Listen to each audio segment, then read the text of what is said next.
welcome to the second part of our Live at the Legislature. Today we're having a roundtable discussion on the pandemic and disaster preparedness. With us today is Representative Linda Ichiyama, who represents District 32, Wanalua Valley, Salt Lake, and Aliamanu. And we also have Senator Jarrett Keohokalole, representing District 24, Kaneohe, Kailua, Heia, and Ahuimanu, and Representative Gene Ward from District 17, Hawaii Kai and Kalama Valley. For our first topic on this roundtable discussion, we're going to be talking about the pandemic, of course. And our first question goes to Representative Ichiyama. Is enough being done to protect and support the people of Hawaii? You know, infections are going up. How are we doing and what should we be doing? Thank you, James. Thank you very much for having me on the show this morning. I think the answer is there's always more that can be done. And I think your question also leads us to, who should or who can do more, right? And I really think that one of the things that we've learned about this pandemic is that we need to respond as a community. It's all within our hands to stop the spread of coronavirus. And one good example is the Aloha Safe Alert app, which was just recently launched by the Department of Health. It's the state's official exposure notification app.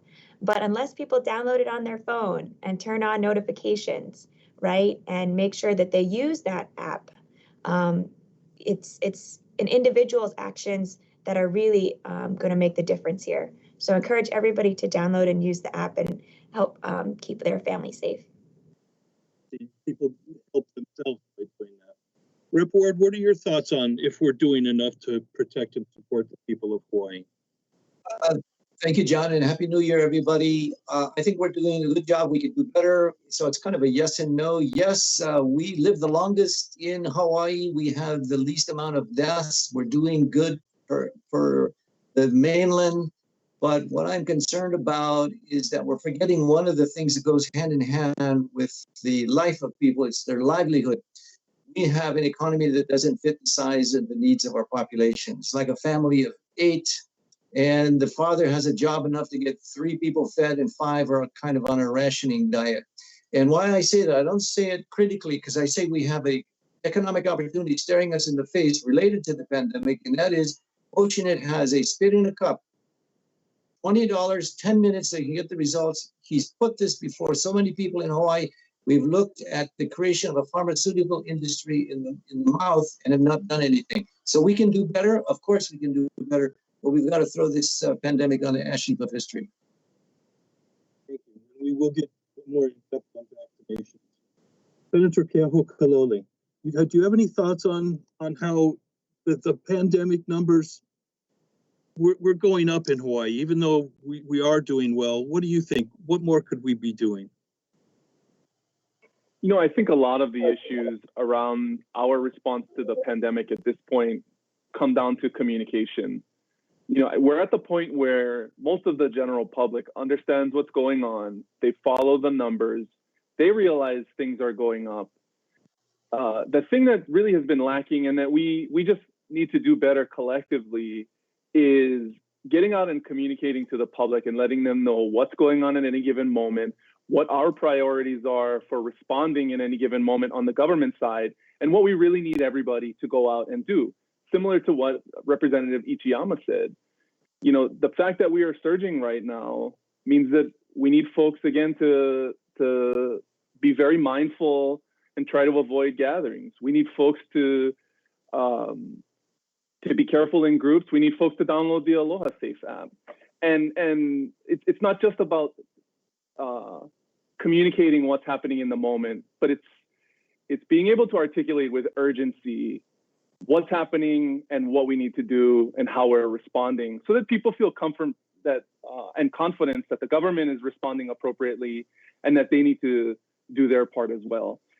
At different points in this response, it seemed like the federal government or the state government or the counties are not organized, and that doesn't give people confidence that the response is going to be done right. And so it leaves mass confusion, and then it's just not as likely that you get the community to come along.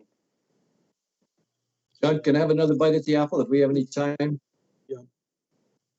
Go ahead, Rep. What we're missing is the feedback on the contact tracing to the public. We don't have the data of men, women. We have age, but we don't have any of the locations. We don't have whether it's indoor, outdoors. Some of the places, like in New York, they're saying, "Hey, 72% are in houses in small community groups. Why are you closing our restaurants? Why are you not allowing the economy to go back in?" So I think we need better science. I think that's one of the things that if we do have the data, they've kept it in the Department of Health and they haven't shared it with people so they can be wise about, hey, this kind of an activity is the worst kind you can do. These are the people who get it the most. These are the ones who we don't even know if it's more men or more women. The point is usable data. People are tired of hearing, hey, we got so many cases today. We got so many that people are blind to the meaning of any of that because we've never used the data in a way that makes action doable on the part of our public. Okay, then.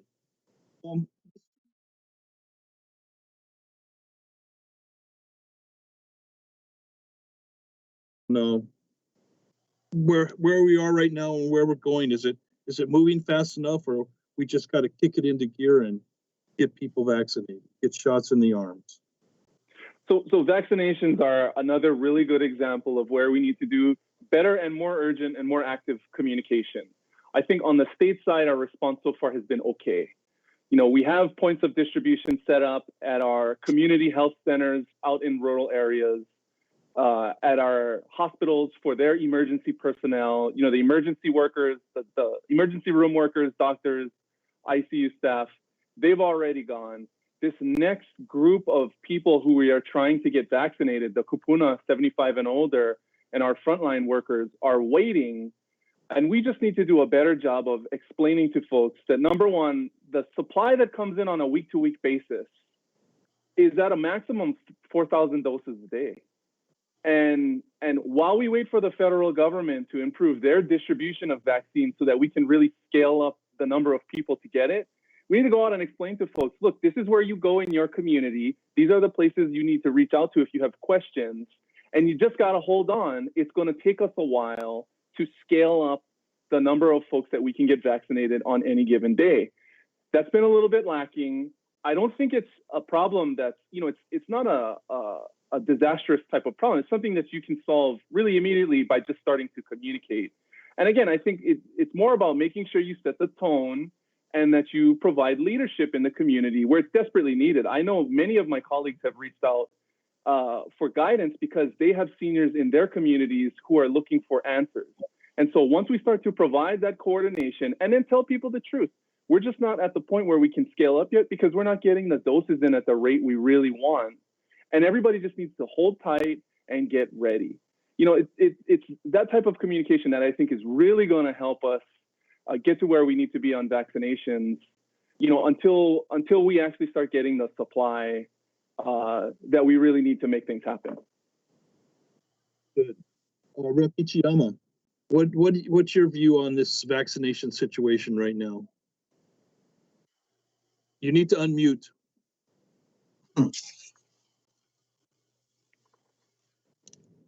Sorry about that. That's quite all right. I was just saying that I absolutely agree with Senator Keohakalole's comments. I think there needs to be better communication up and down the board. I also think that I echo his request for people to be patient. I understand that there are a limited number of doses available and that everybody's very anxious. And in a way, I'm grateful that we have more demand. Because that was something that we were worried about at the beginning, whether or not there would be demand. And I think that the response and the interest in the vaccine is there, which is a very good sign. And so just asking everybody to be patient as we try to get as many doses as we can as the feds start to ramp up their production as well. As well, but I'll wait my turn. Rep. Ward, what are your thoughts on vaccinations and how we're doing? First, agreeing with my colleagues, it's certainly a supply and demand issue. The supply chains need to go better, faster, quicker, maybe a warp speed for the supply chain. Manufacturing may be a part of that problem, but we got FedEx, UPS, and the post office to deliver this stuff, not the post office, but other delivery methods would hopefully be implemented to make this thing real. The other thing that's missing is, vaccinations alone are not going to do it. We're going to have to double test to make sure that there are places for hotel workers, for teachers that know students aren't going to give it to them, giving students to the teachers. We need to do, again, I'm going to push Oceanit in a $20 10-minute test. We got to test to make sure that we push and isolate all of these infected people so we can control them. Vaccinations alone are not going to do it. And lastly, I would say we're doing the right thing by logistically and protocol opening up Blaisdell. I think it's today that we're going to have a massive inoculation. And for the sake of my colleagues and others, I did a pre-session survey about who should be vaccinated first, second, third, and guess who's last? Politicians, elected officials. And you can choose whether you want it or not. But I wouldn't suggest anybody of us on this call that would have get your shirt and get your video camera out to show how you're taking it ahead of any kapuna.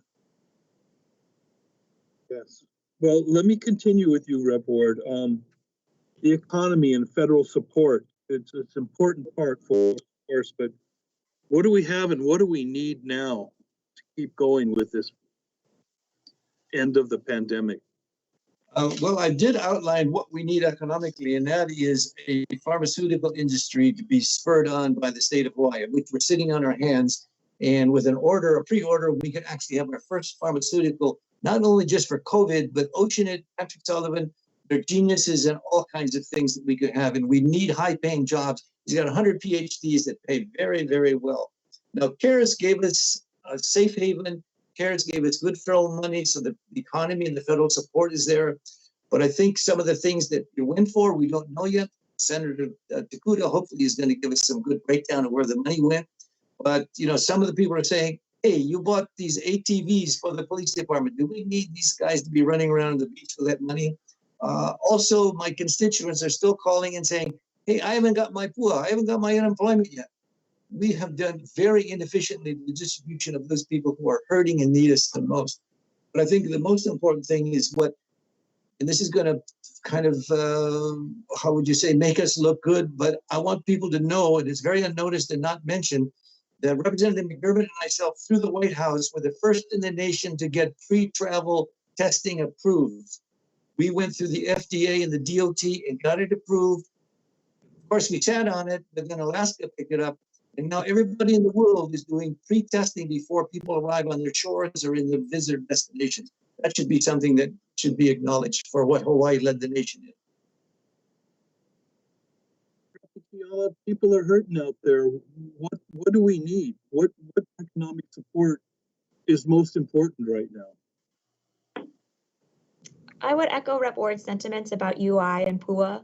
I receive the same calls and requests from help from my constituents who unfortunately have been in this sort of processing limbo where their claims haven't been updated for weeks.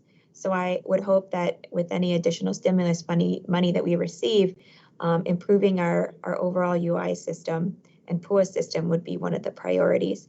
I think we also need to make sure that we have a safety net, right?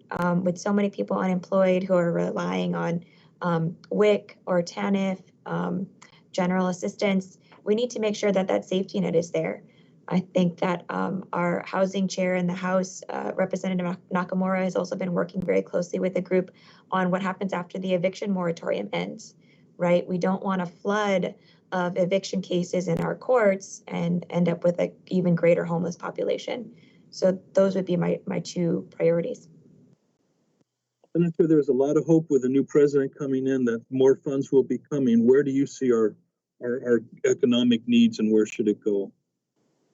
So, one of the things that would really help us, in my opinion, with the new administration is to have the federal government come in and shore up our UI trust fund deficit, because then we won't have to have this whole debate about the small businesses having to pay this vastly increased premium to cover the unemployment trust fund. And then to go back to what Representative Ichiyama said, it's been a struggle. A lot of that is a lot of the struggle with the unemployment system is the state's responsibility and fault and kuleana.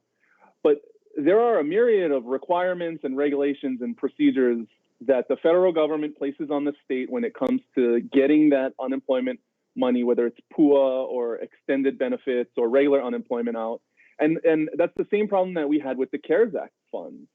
You know, I don't want to place blame on any individual agency or department in general, but when you had this hard deadline to spend down the money or you lose it, instead of them just giving us some time to extend out the utilization of the money so that we could put in place good programs, you get some of these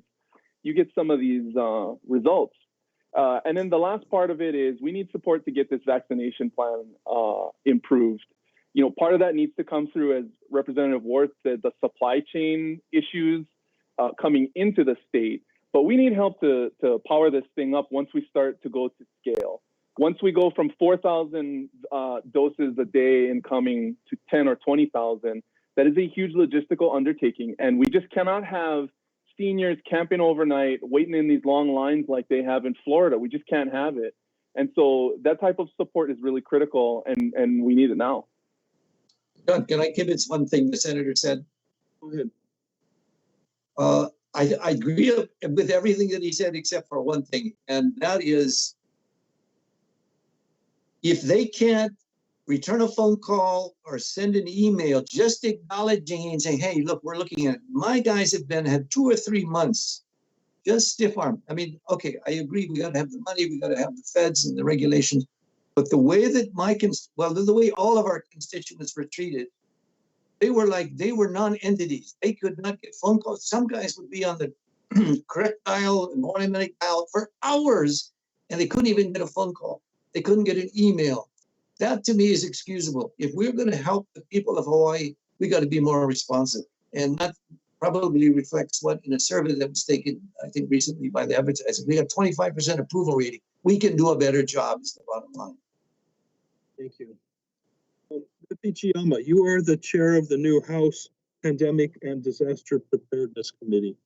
What are you hoping this session? What are you hoping to accomplish, or what is going to help legislatively this session?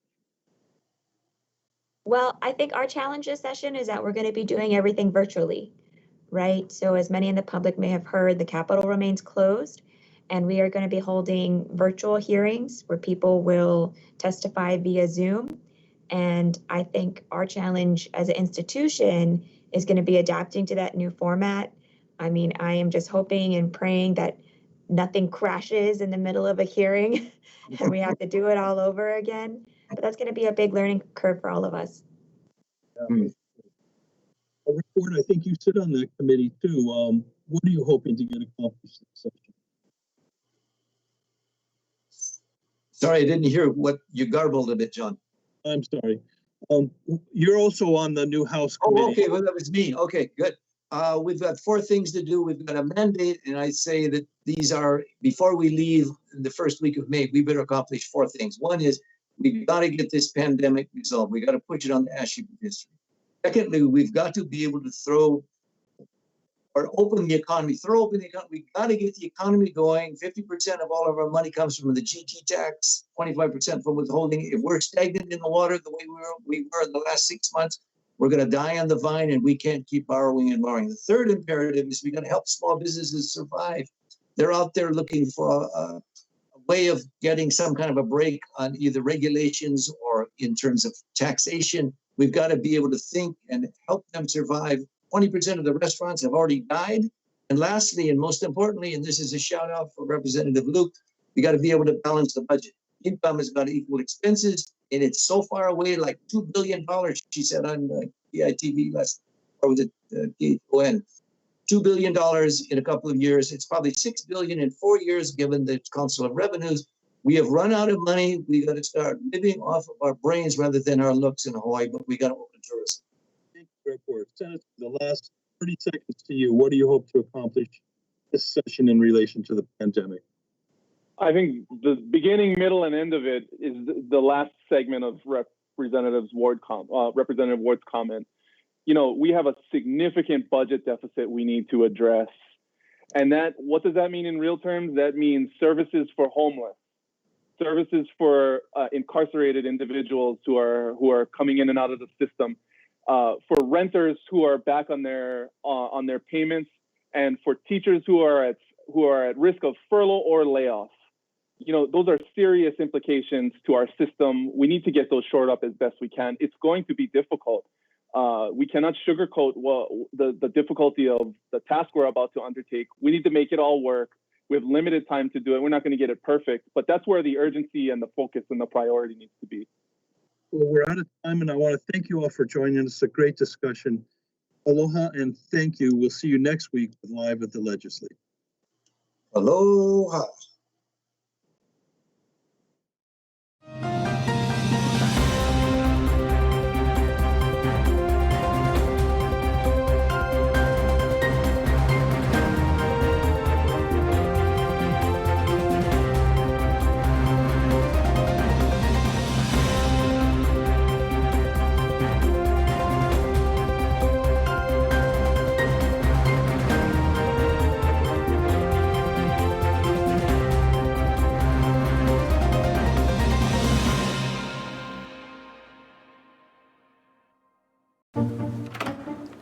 What are you doing? We have to go. I'm gonna be late for work. It's Tuesday morning. I gotta record Live at the Legislature on Alelo. Senate and House leadership discussing what's happening at the state capitol. So just watch it on the news tonight. Come on, let's go. Hey, this is like getting the news before it's news. If only I could get this remote to work. There. Can we go now? No DVR? No problem. Watch Wednesday evenings at 7 p.m. on Channel 49.